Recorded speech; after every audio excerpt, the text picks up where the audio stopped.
विद्यार्थी मित्रों, यहाँ पर हम तीसरे पार्ट में देखेंगे इस वीडियो के unit 2 basic of C programming. आज के इस सेकेंड यूनिट में हम जो टॉपिक पढ़ने वाले हैं वो है बेसिक इनपुट आउटपुट फंक्शंस।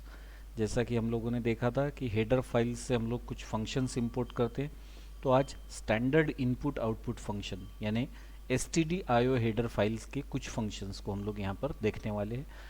तो जो फंक्शन हम लोग इनपुट और आउटपुट को देखने वाले वो होंगे फॉर्मेटेड एंड अनफॉर्मेटेड फंक्शंस। तो आइए आज के लर्निंग ऑब्जेक्टिव्स के साथ में हम लोग इस वीडियो की शुरुआत करते हैं। हम लोग कुछ देखेंगे अनफॉर्मेटेड आईओ फंक्शन और फिर देखेंगे फॉर्मेटेड आईओ फंक्शंस। तो दोस्तों, सी प्रोग्रामिंग में इनपुट और आउटपुट के लिए हमें बहुत से कंपाइलर के जरिए बहुत से फंक्शंस अवेलेबल हुए, जिनका इस्तेमाल करके हम लोग वाया कीबोर्ड, जब भी हम लोग कोई प्रोग्राम लिखेंगे, हमारा प्रोग्राम मेमोरी में होगा, फिर मेमोरी तक हमको पहले इनपुट कुछ वैल्यूज़ पहुँचानी है, वेरिएबल तक कुछ वैल्यूज़ पहुँचानी है, जिनको बाद में प्रोग्राम प्रोसेस करके आपको मीनिंगफुल रिजल्ट डिस्प्ले करेगा। तो सी कंपाइलर हमको इसके लिए कुछ header files, built in functions के हेडर फाइल्स के जरिए हमको प्रोवाइड करता है। तो दिस फंक्शन, जैसा कि यहाँ आप स्क्रीन पर देख रहे हो, C programming language provide many inbuilt functions to read any given input and to display data on screen when there is needed to output the result। यानी कि C कंपाइलर हमें बहुत सारे इनबिल्ट फंक्शंस प्रोवाइड करता है, जिसका इस्तेमाल करके हम लोग इनपुट और आउटपुट इंफॉर्मेशन को प्रोग्राम तक ले जाने के लिए और प्रोग्राम से इंफॉर्मेशन को स्क्रीन पर ले जाने के लिए इस्तेमाल कर सकते हैं।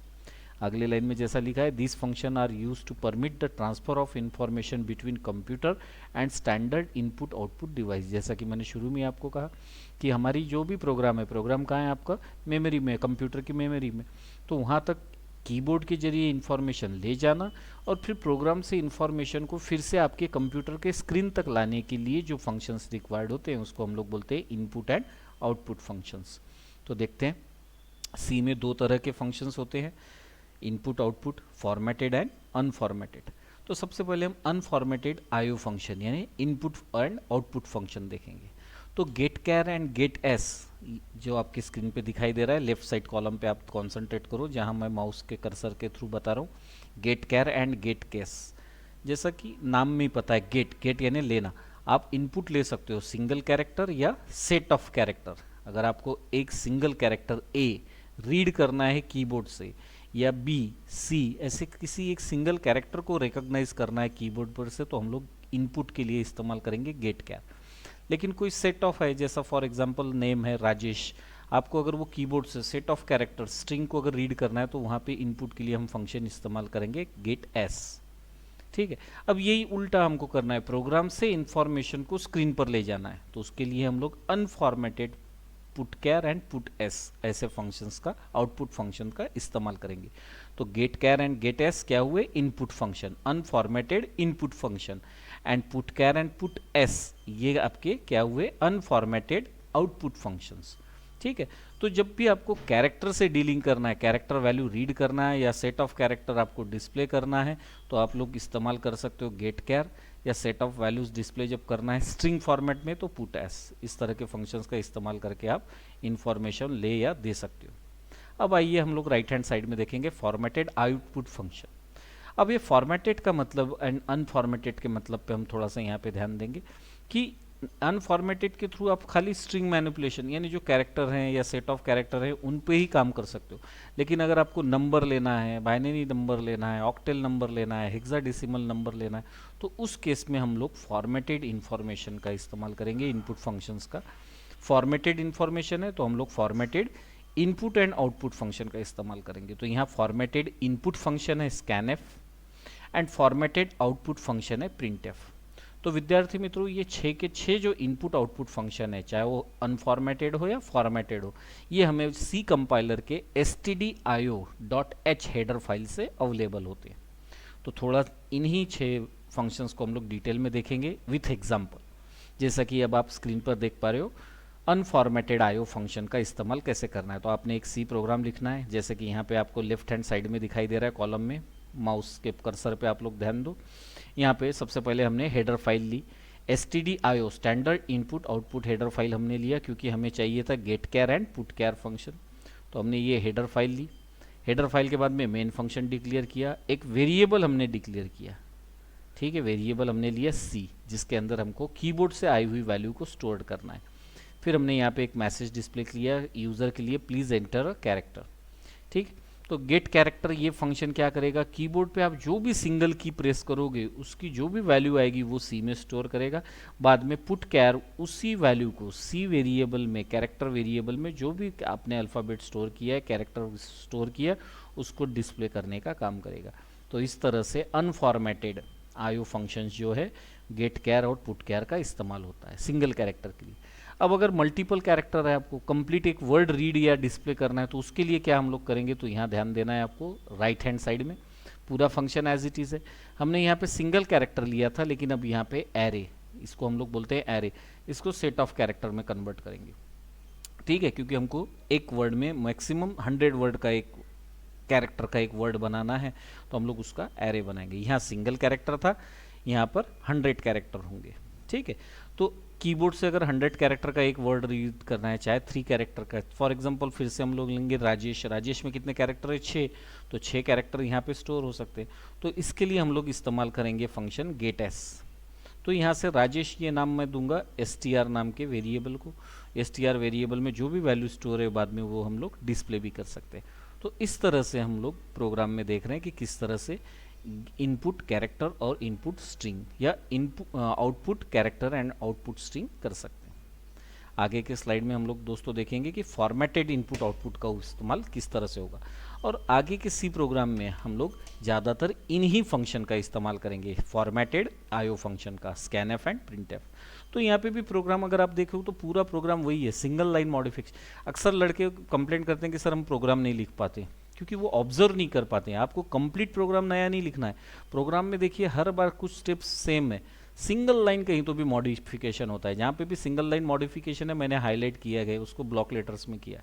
अभी भी आप देखिए प्रोग्राम में क्या है, हेडर फाइल है stdio। जितने भी हम सी के प्रोग्राम लिखेंगे उसमें मैक्सिमम जब मैथ्स आएगा, स्ट्रिंग आएगा तो हम लोग चेंज करने वाले, लेकिन फिलहाल stdio। हर बार प्रोग्राम की शुरुआत कहाँ से होगी, hash include stdio angular bracket के बीच में, इस हेडर फाइल से ही शुरुआत होगी। बाद में हम लोग लिखेंगे मेन फंक्शन, ठीक है, मेन फंक्शन लिखा, मेन फंक्शन का ओपन किया कर्ली ब्रेसेस से। ऑब्जर्वेशन दोस्तों इंजीनियरिंग में बहुत ज़रूरी है, मैं यहाँ पे स्लाइड बता रहा हूँ, फास्ट बता रहा हूँ क्योंकि काफ़ी एक्सपीरियंस हुआ। आपको ये एक्सपीरियंस लेना है वो आप लोग प्रैक्टिस से कर सकते हो। तो ये नहीं कि आपने वीडियो देखा और आप बस समझ गए, वीडियो के बंद होने के बाद में पेन पेपर लेके प्रैक्टिस करना है। डिफ़िकल्टी आई तो फिर कांटेक्ट करना है। जैसे मैं एक कंप्लेंट अक्सर जो बच्चे करते हैं कि सर हम प्रोग्राम नहीं लिख पाते, उसके बारे में भी यहाँ पे बात कर रहा हूँ साथ साथ में। तो प्रोग्राम में क्या है देखिए, हर बार सेम है पूरा स्ट्रक्चर, हेडर फाइल ले लिया, मेन वेरिएबल डिक्लेयर किया और फिर स्कैन करके डिस्प्ले किया, तो पूरा प्रोग्राम सेम है।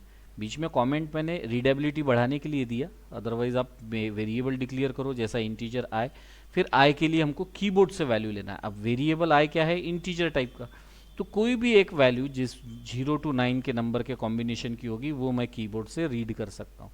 अब आने वाली वैल्यू इंटीजर है, इसलिए यहाँ पे हम लोग फॉर्मेट का इस्तेमाल करते हैं। अब तक हम लोग ये कंट्रोल स्ट्रिंग या फॉर्मेट का इस्तेमाल नहीं करते थे, जैसे कि गेट एस, पुट कैर, यहाँ पे आप लोग देख सकते हो, ये कैरेक्टर के लिए, ये स्ट्रिंग के लिए, बस ख़त्म। लेकिन स्कैनअप को आप किसी के लिए, कैरेक्टर के लिए इस्तेमाल कर सकते हो, इंटीजर, फ्लोट, ऑक्टेल, बाइनरी, किसी भी नंबर के लिए कर सकते हो। तो उसके लिए हम लोग यहाँ पे फॉर्मेट का इस्तेमाल करते हैं, इसीलिए इसको बोला जाता है फॉर्मेटेड इनपुट फंक्शन। और इस यहाँ पे आप लोग देखोगे डिस्प्ले करते वक्त फिर फॉर्मेट कंट्रोल स्ट्रिंग का इस्तेमाल किया, तो इसको हम लोग बोलते हैं फॉर्मेटेड आउटपुट फंक्शन। तो कीबोर्ड से आई में वैल्यू लेना है और इसको कहीं तो भी मेमोरी में स्टोर करना है, इसके लिए हमने इस्तेमाल किया एम्परसेंड। तो यहीं पे हम लोग देखेंगे स्कैनएफ का सिंटैक्स। स्कैनएफ में क्या होता है, पहले format specifier comma variable list. Printf में भी इसी तरह से पहले format specifier comma variable list. Scanf में वेरिएबल के साथ एम्परसेंड लगाना है, जबकि प्रिंटएफ में एम्परसेंड नहीं होगा। ये आपको यहाँ पे दोस्तों ध्यान देना है। एम्परसेंड इसलिए क्योंकि स्कैनएफ मेमोरी की डिमांड करता है, प्रिंटएफ में मेमोरी की ज़रूरत नहीं है, आपको सीधे स्क्रीन पे जाना है, ठीक है। तो इस तरह से फॉर्मेटेड स्कैनएफ और प्रिंटएफ का इस्तेमाल होता है। इस प्रोग्राम को वीडियो में पॉज करके आप लिखना है और फिर सी कंपाइलर पे टाइप करके एग्जीक्यूट करके देखना है, ठीक है। हम लोग देखेंगे फॉर्मेट स्पेसिफायर कौन कौन से हैं, जैसे कि यहाँ पे आप लोग देख सकते हो फॉर्मेट स्पेसिफायर और कंट्रोल स्ट्रिंग %d है, जिसको हम लोग इस्तेमाल करेंगे किसी इंटीजर वैल्यू के लिए। ठीक है, तो यहाँ पे डिटेल में बताया गया है फॉर्मेट स्पेसिफायर के बारे में, purpose of inside the scanf and printf format. तो %d हो, f हो, इनको हम लोग क्या बोलते हैं, फॉर्मेट स्ट्रिंग। दिस इन्फॉर्म, ये फॉर्मेट स्ट्रिंग जो है वो इन्फॉर्म करते हैं स्कैनफ फंक्शन या प्रिंटफ फंक्शन को कि इनपुट क्या लेना है, आपके पास में किस तरह की इंफॉर्मेशन आने वाली है, ये कौन बताता है, फॉर्मेटेड स्ट्रिंग स्कैनफ और प्रिंटफ फंक्शन को बताता है कि किस तरह की इनपुट वैल्यू आने है या किस तरह की आउटपुट वैल्यू आपको डिस्प्ले करना है। इसके बारे में जो जानकारी देता है वो है फॉर्मेटेड स्ट्रिंग। ठीक है, तो हम लोग देखेंगे कि फॉर्मेटेड स्ट्रिंग या कंट्रोल स्ट्रिंग कौन कौन से है with meaning %d, %f, %c and %s। अगर कोई इंटीजर वैल्यू आपको लेना या देना है, इनपुट या आउटपुट करना है, तो हम लोग इस्तेमाल करेंगे स्कैनफ में %d फॉर इनपुट और प्रिंटफ में %d फॉर आउटपुट। अगर कोई फ्लोटिंग वैल्यू है तो हम लोग इस्तेमाल करेंगे %f। कोई कैरेक्टर है, सिंगल कैरेक्टर अगर मुझे रीड या राइट करना है तो मैं इस्तेमाल करूंगा %c। %s set of character, कोई स्ट्रिंग अगर है तो उसके लिए मैं इस्तेमाल करूंगा %s। तो दोस्तों यहाँ पे आपको ध्यान रखना है कि फॉर्मेट स्पेसिफायर ये सिर्फ स्कैनफ और प्रिंटफ फंक्शन के साथ ही इस्तेमाल होते हैं। एग्जाम पॉइंट ऑफ व्यू भी ये ज़रूरी है। ऑक्टेल है, एक्स कोड है, उनके लिए भी कंट्रोल स्पेसिफायर होते हैं। तो आज के लास्ट स्लाइड पे हम लोग आ चुके हैं कि समरी आज हमने क्या पढ़ा, unformatted IO function, get char, put char, get S, put S, then formatted function scanf and printf. तो यहाँ पे उनके सिंटैक्स के बारे में और एग्जाम्पल के बारे में भी हमने आज देखा है। ठीक है, ये कुछ प्रैक्टिस क्वेश्चंस है। प्रैक्टिस क्वेश्चन दोस्तों बहुत ज़रूरी है, इसे स्किप नहीं करना है, क्योंकि इसी से पता चलता है कि आपने कितना नॉलेज गेन किया है। ये टाइम टू टाइम आपको करना है, रेगुलर करना है। ठीक है, तो सबसे पहले लिस्ट ऑल फॉर्मेट स्पेसिफायर, जो भी आपने वीडियो में देखा या और कुछ बुक में से आप पढ़ोगे कि उनके बारे में मीनिंग के साथ लिखना है। Syntax of get char and scanf, ये आपको देखना है, यहाँ पर आपके अवेलेबल है। गेट कैर का syntax, character c is equals to get char. ठीक है, स्कैनफ का सिंटैक्स हम लोग देखेंगे, scanf format specifier comma variable list. तो इस तरह से आपको वहाँ पर आंसर में लिखना है।